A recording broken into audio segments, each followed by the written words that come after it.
আসসালামু আলাইকুম, আশা করি সবাই ভালো আছেন। আজকে হচ্ছে বট পরিষ্কার করে দেখাবো। খুব সহজভাবে আজকে বট পরিষ্কার করে দেখাবো। আশা করছি এই পদ্ধতিটা আপনাদের কাছে ভালো লাগবে। এর থেকে সহজ পদ্ধতি আমার আসলে জানা নেই যে কিভাবে বট পরিষ্কার করতে হয়। আপনাদের জানা থাকলে কমেন্টে জানাতে পারেন। খুব সহজভাবে বট পরিষ্কার করে দেখাবো। আসছে কোরবানির ঈদে এভাবে বট পরিষ্কার করে নেবেন খুব সহজেই। আমি এখানে একটা খাসির বট নিয়েছি। বটের ভেতরে যে নোংরাগুলো এগুলো পরিষ্কার করে নিয়েছি। আর ভুঁড়ির যে অংশটা এগুলো কিন্তু ভালো করে পরিষ্কার করে নিয়েছি। ভুঁড়ির মধ্যে যে মোটা অংশটা আছে এটা কিন্তু ছোট ছোট করে কেটে নিতে হবে, তাহলে পরিষ্কার করতে সুবিধা হবে। এটা এখন আমি ছোট ছোট করে কেটে নিব। আর ছোট ছোট করে কেটে নিলে এটা পরিষ্কার করতে সুবিধা হবে। এই মোটা অংশটা ছোট ছোট করে কেটে নিয়েছি। এবার চুলার ওপরে কিছুটা পানি দিয়ে পানিটা গরম করে নিয়ে এর মধ্যে এটাকে ডুবিয়ে তারপর পরিষ্কার করে নিতে হবে।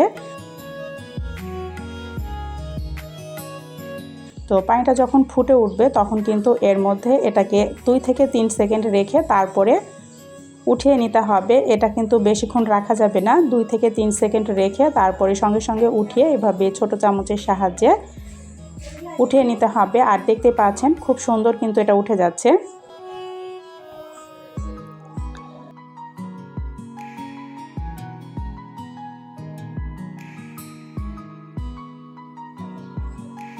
আর দেখতে পাচ্ছেন এর ভেতরে একটুকু কালো অংশ নেই, কি সুন্দর সাদা হয়ে গেছে।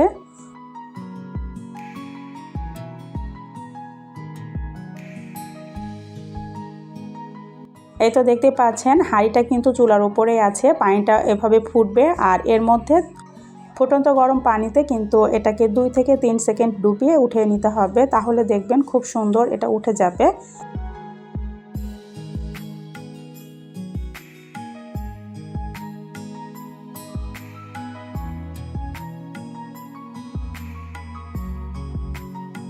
এভাবে বট পরিষ্কার করলে বটের স্বাদ কিন্তু নষ্ট হয় না।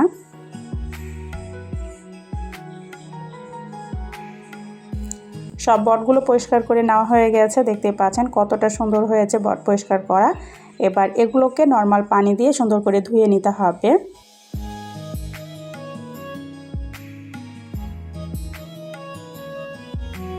চুলায় একটা হাঁড়ি বসে পরিমাণ মতো পানি দিয়ে এর মধ্যে হচ্ছে হলুদ দিয়ে পানিটা যখন ফুটে উঠবে পরিষ্কার করে রাখা বটগুলো দিয়ে 10 থেকে 15 মিনিট জাল করে নিতে হবে। এতে করে বটগুলো শক্ত হয়ে যাবে আর কাটতে সুবিধা হবে।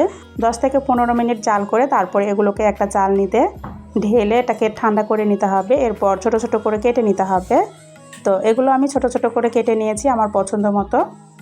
আপনার পছন্দ মতো আপনি ছোট বড় করে বটগুলো কেটে নিতে পারেন। তো সব বটগুলো কাটা হয়ে গেছে, দেখতেই পাচ্ছেন ঠিক এভাবে কেটে নিতে হবে। এইরকম নিত্য নতুন আর সহজ ভিডিও পেতে আমার চ্যানেলটা সাবস্ক্রাইব করে আমার সাথে থেকে যেতে পারেন। এর থেকে সহজ পদ্ধতি আমার আসলে জানা নেই যে কিভাবে বট পরিষ্কার করতে হয়। আপনাদের জানা থাকলে কমেন্টে জানাতে পারেন। তো আসছে কোরবানির ঈদে এভাবে কিন্তু খুব সহজে বটটা পরিষ্কার করে নিতে পারবেন। বটগুলোকে আমি একটা পলিতে করে উঠিয়ে রাখবো। যতটুকু পরিমাণ আমি রান্না করব সেইভাবে আমি বটগুলোকে উঠিয়ে রাখছি। এভাবে আমি 3টা পলিতে উঠিয়ে রেখেছি। এবার ডিপ ফ্রিজে রেখে দিব। শুধু যখন রান্না করব বের করে রান্না করে নিলেই হবে।